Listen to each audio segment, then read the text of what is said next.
Hello বন্ধুরা, welcome to our YouTube channel Arman reaction video. আর আমি আরমান চলে এসেছি অ্যানাদার ভিডিও নিয়ে তোমাদের সাথে এঙ্গেজ হতে। আজকে যে বিষয়টি নিয়ে আলোচনা করতে যাব সেই বিষয়টা কিন্তু খুবই চমকপ্রদ এবং আকর্ষণীয়। আর এই আকর্ষণীয় বিষয়টা জানতে হলে কিন্তু পুরো ভিডিওটা দেখতে হবে। আর আপনি যদি আমার চ্যানেলে নতুন হয়ে থাকেন, চ্যানেলটা সাবস্ক্রাইব করতে কিন্তু ভুলবেন না এবং পাশে থাকা বেল আইকনটি অন করে দিন, যাতে করে পরবর্তী ভিডিওর নোটিফিকেশন সরাসরি আপনার হাতে চলে যায়। তো বন্ধুরা, আজকের ভিডিওটা সত্যি চমকপ্রদ। আপনি জানেন বাউলদের ধর্ম যে আলাদা? এটা কি শুধু রূপকথা নাকি সত্যি অন্যরকম? রফিকুল ইসলাম মাদানী নাকি সত্যি অন্যরকম একটা তথ্য আমাদেরকে দিলেন। রফিকুল ইসলাম মাদানী এই বিষয়ে এমন কথা বলেছেন, শুনে আপনিও একেবারে অবাক হয়ে যাবেন। তাহলে শেষ পর্যন্ত থাকুন। আর আজ আমরা জানবো বাউলদের ধর্মের সেই রহস্য যা তারা গোপন করে রেখেছে। তো চলুন আগে মূল ভিডিওটি শুরু করি, তারপর না হয় বিস্তারিত আলোচনা করা যাবে। এই যে বাউল ধর্মের লোকেরা, এদের আলাদা ধর্ম, এরা বুঝতেছে না এই জনগণ, এই জাতি, এরা আলাদা ধর্মে বিশ্বাসী। নাউজুবিল্লাহ। আমি আজকেও আসতে আসতে আপনাদের রাস্তায় একটা ভিডিও দেখতেছিলাম, একজন মহিলা বলতেছে লতিফ সরকার নামে এক বাউল তাকে গান শিখাবে বইলে নিয়ে তার মার কাছ থেকে এই মেয়েকে নাকি রেপ করছে। এবং আপনাদেরকে একটা আশ্চর্যজনক কথা বলি, এই বাউল ধর্মে পরকিয়া হইল শুধু বৈধ না, সবের কাজ। নাউজুবিল্লাহ।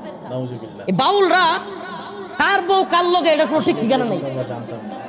খবর নিয়ে দেখেন, আমি অথেন্টিক একবারে সুনির্দিষ্ট নিউজ যাই না বলতেছি। এই বাউলদের একজন আর একজনের বউ দিয়ে দেওয়া এটা সহজ ব্যাপার, জানা শোনার মধ্যেই। কার বউ কার ঘরে যাইতেছে, কার গলির বাসুর কোন দিকে যাইতেছে, এদের কোনো ঠিক ঠিকানা নেই।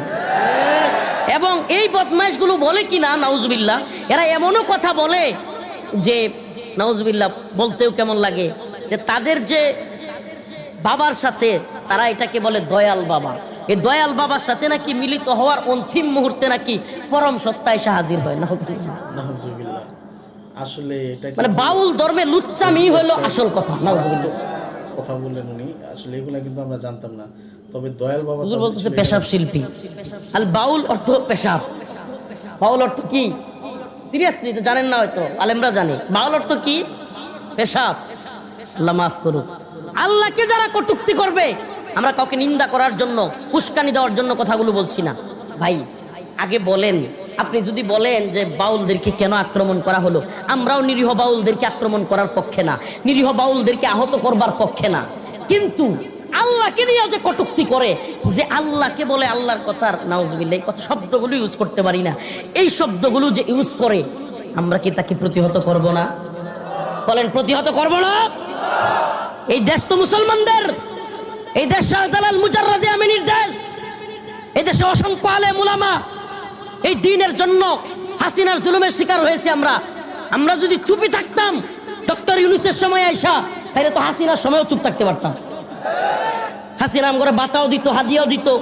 এনএসআই আইসা কারাগারের চত্বরে আইসা মিটিং করতো আমাদের সাথে, বলতো হুজুর একটু রয়েস হয়ে বললেন, তাহলে তো ওদের কথা মানলে আমরা প্লট পাইতাম, বাড়ি পাইতাম, গাড়ি পাইতাম, চুপ থাকতে পারতাম। তো প্রতিবাদ করতে গিয়ে কেন জেল খাটলাম, কেন রিমান্ডে গেলাম, কেন এত নির্যাতন সহ্য করলাম? চোখ বরেণ্য আলেম, দেশ বরেণ্য আলেম আল্লামা সাইদি রহিমাহুল্লাহ এইভাবে কষ্ট করে নির্যাতিত হয়ে শেষ পর্যন্ত কারাগারে মৃত্যুবরণ করলেন।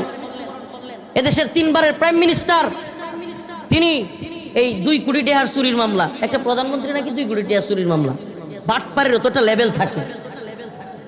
তার স্বর্ণ অলঙ্কারের ইয়ার মধ্যে, লকারের মধ্যে পাওয়া গেছে 832 ভরি স্বর্ণ। চিন্তা করা যায়? ওই যে একটা বক্তব্য খুব আলোচিত হইতেছে, শিখতো আমি দেবার কিছু নাই। ওই যে শেখ হাসিনার একটা বক্তব্য আছে না, তার নাকি দেওয়ার কিছু নাই, হ্যাঁ পালায় গেছে।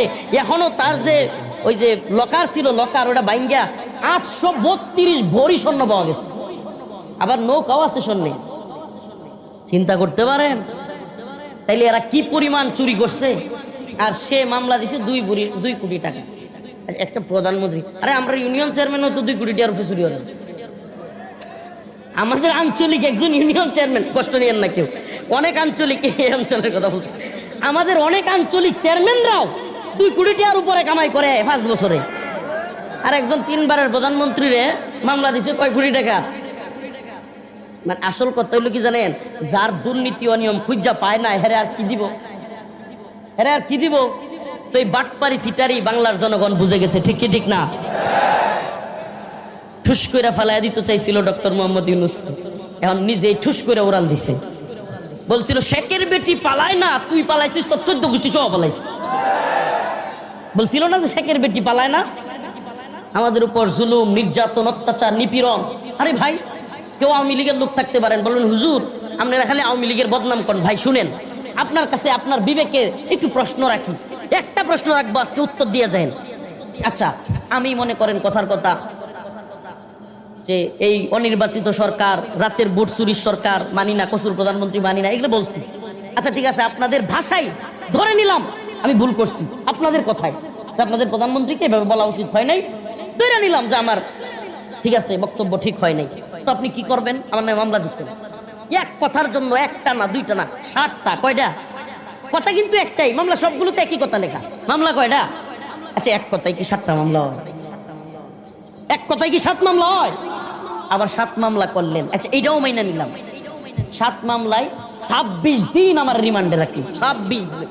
কি পরিমাণ নির্যাতন, কি পরিমাণ, এগুলো এখন বলতে বলতে আর বলতে ইচ্ছা হয় না। কি পরিমাণ কষ্ট আমাদেরকে দিয়েছে, আমাদের কাপড় চোপড় সহ খুলে ফেলছে। আমি একটা প্রশ্ন আওয়ামী লীগের লোকদের কাছে রাখতে চাই, ভাই আপনি একটু বিবেক কাটায় বলবেন যে আমারে তো আপনি মামলা দিলেন, আমি আপনার কথায় ভুলই করছি, মামলা দিলেন, জেলে নিলেন। আচ্ছা, তারপরে রাষ্ট্রীয় বাহিনী দিয়া আমাকে উলঙ্গ করা বা কাপড় চোপড় খোলা, এটাও কি আপনি সঠিক মনে করেন?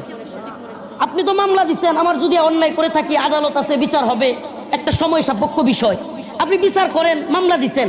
আচ্ছা, আমাকে রাষ্ট্রীয় বাহিনী দিয়ে আপনি উলঙ্গ করলেন, আল্লাহর কসম করে বলি আমাদের কাপড়গুলো টেনে খুলে ফেলা হয়েছে। এই যে কাপড় টেনে খুলে ফেললেন, লুঙ্গি খুইলা হাফ প্যান্ট, শর্ট প্যান্ট পরাইলেন, প্যান্ট পরাইলেন, গেঞ্জি কিনে আনলেন, মানে আমাকে হাতে বিড়ি ধরাইয়া দিলেন, হাতে বিড়ি ধরাইয়া দিছে আমার, মানে এগুলো ছবি তুলতেছে। এই রকম এতগুলো ক্যামেরা, তার চেয়েও বেশি ক্যামেরা হাতির জিলে নিয়া। এই যে একটা প্রশ্ন আপনাদের কাছে রাখি, আমরা যে দেখতে পারি না কেন? আলেমরা আমরা কি করেছিলাম? ঠিক আছে, আপনাদের বিরুদ্ধে বক্তব্য দিয়েছি, আমরা তো এখন ডক্টর মোহাম্মদ ইউনূসের বিরুদ্ধে বক্তব্য দিয়েছি, তো বক্তব্য দিয়েছি, কারো মাথায় তো বাড়ি দিই নাই, কারো তো খুন করি নাই, কারো তো ধর্ষণ করি নাই। আমাদের বিরুদ্ধে আমরা হেফাজতে ইসলাম, আপনারা আওয়ামী লীগ, আপনাদের বিরুদ্ধে ছিলাম, আমরা বক্তব্য দিয়েছি। আপনার বক্তব্য পছন্দ না হলে আপনিও আমাদের বিরুদ্ধে বক্তব্য দিতেন। কথা বলেন, আপনারা আমাদের বিরুদ্ধে বক্তব্য দিতেন, দিলেন মামলা, একটার জায়গায় 7টা, নিলেন জেলে, নিলেন রিমান্ডে, তারপরেও খায়েশাত মিটল না। রাষ্ট্রীয় বাহিনী দিয়া এই দেশের বরেণ্য আলেমদের যৌনাঙ্গে পর্যন্ত তীব্র আকারে চাপ দেওয়া হয়েছে, ঝুলাইয়া উপরে এরকম বেরি লাগাইয়া, এরপরে লকার লাগাইয়া, উপরে ঝুলাইয়া দেয়ালের সাথে, নিচে কিছু নাই, এরপরে নিচে পিটাইছে, নিচে যৌনাঙ্গে ধরে চাপ দিচ্ছে। এই ধরনের কাজগুলো করার পরে আল্লাহর আরশে পর্যন্ত সয়, বলেন সয়? আপনার কি মনে হয় আওয়ামী লীগের এক নেতা, দুর্গাপুরে বাড়ি, নাম বললে চিনে ফেলবে অনেকেই, মিডিয়াও আছে, সে বলতেছে একদিন, হুজুর বিশ্বাস করেন আওয়ামী লীগের কেউ ক্ষমতাতে ফেলাইতে পারতো না, আলেমদের উপর এই নির্যাতনের কারণে আল্লাহর আরশ পর্যন্ত কাঁপছে।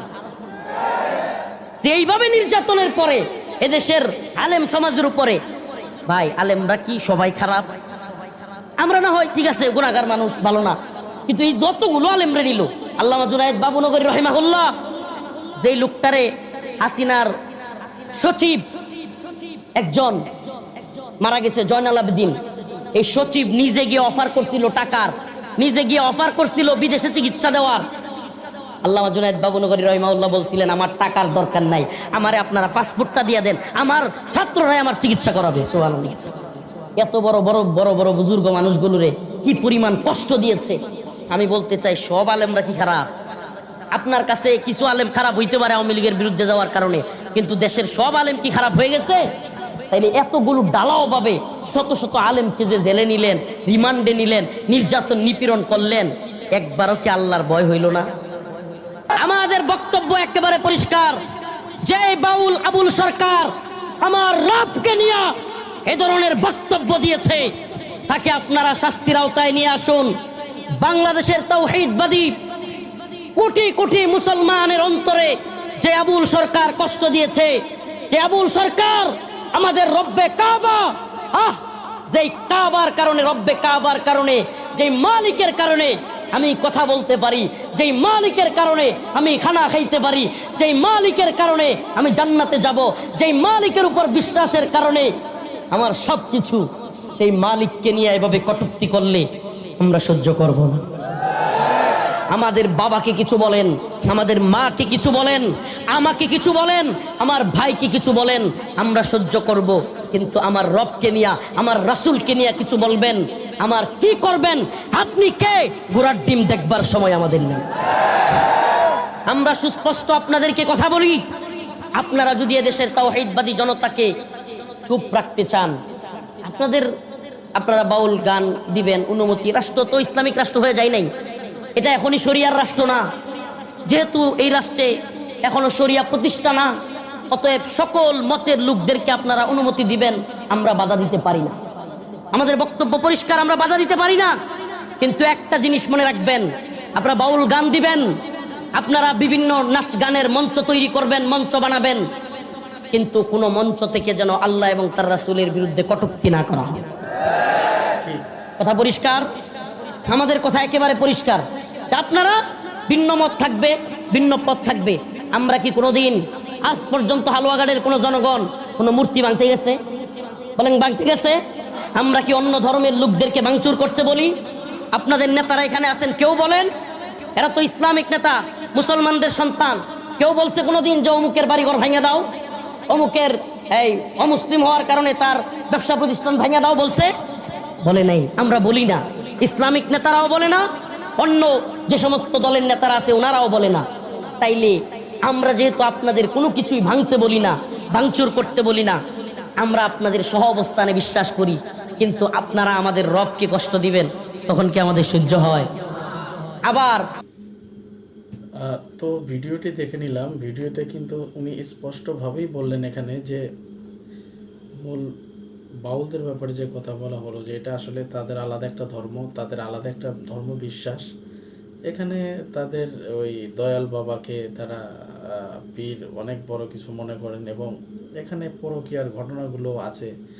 তো প্রথমে যে ভিডিওটা দেখে মনে করছিলাম যে আসলে তাদের ধর্ম উৎপত্তি স্থল এবং ধর্মের কোনো নাম হয়তো বলবেন, কিন্তু না, তারা আসলে মুসলমানদের নামকেই ব্যবহার করে তারা কিন্তু একটু ভিন্ন মত পোষণ, যেটা কোরআন এবং হাদিসে নাই, শরিয়ার কোনো আইন দলিলের ভিতরে নাই, তারা তাদের মন চাহিভাবে জীবনযাপন, জীবন ব্যবস্থা এবং বিশ্বাসকে তারা লালন এবং ধারণ করেন।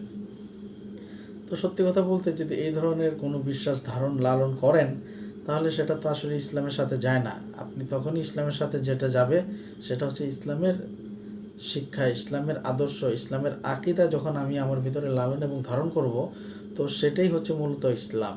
এবং অন্য কোনো কিছু যদি আমি লালন এবং ধারণ করি, সেটা কিন্তু ইসলাম হবে না। যেমন কাদিয়ানিরা, তারা কিন্তু আসলে নামাজও পড়ে, তারা মুসলমানদের মতন সব কিছুই করার চেষ্টা করে এবং করেও, কিন্তু তাদের আকীদাগতভাবে বিশ্বাস হচ্ছে তারা আমার নবীকে শেষ নবী মানে না। এর কারণে কিন্তু তাদেরকে কাফির ফতোয়া দেওয়া হয়েছে। যেহেতু কোরআনের সূরা হাজাবের 40 নম্বর আয়াত এখানে স্পষ্ট বলছেন যে খাতামান নবিয়িন, অর্থাৎ শেষ নবী আল্লাহ তাআলা দুনিয়ার বুকে প্রেরণ করছেন মুহাম্মদ সাল্লাল্লাহু আলাইহি সাল্লামকে, তারপরে আর কোনো নবী আসবেন না। তো তারা যেহেতু শেষ নবী এবং রাসূল হিসেবে তাকে স্বীকৃতি দেয় না, মানে না, তো সেই ক্ষেত্রে কিন্তু আমাদের বড়রা যারা আছেন ওলামা একরাম, তারা কিন্তু তাদেরকে একটা কাফের সম্প্রদায়, কাফের গোষ্ঠী হিসেবে আখ্যায়িত করছে। তো ঠিক একইভাবে বাউলদের যে বিষয়টা দেখলাম, তারা কিন্তু এখন অনেক ধরনের আকীদাগুলো এবং খুবই জঘন্য জঘন্য আকীদা যেগুলো লালন এবং ধারণ করেন, এতে করে কিন্তু আসলে তাদেরকে মুসলিম হিসাবে ওইভাবে পরিচিত করানো যায় না, তাদের ধর্মটা আলাদাই। মূলত এটাকে বোঝাতে গিয়ে উনি তাদেরকে ধর্ম আলাদা ধর্ম বলে এখানে আখ্যায়িত করছেন।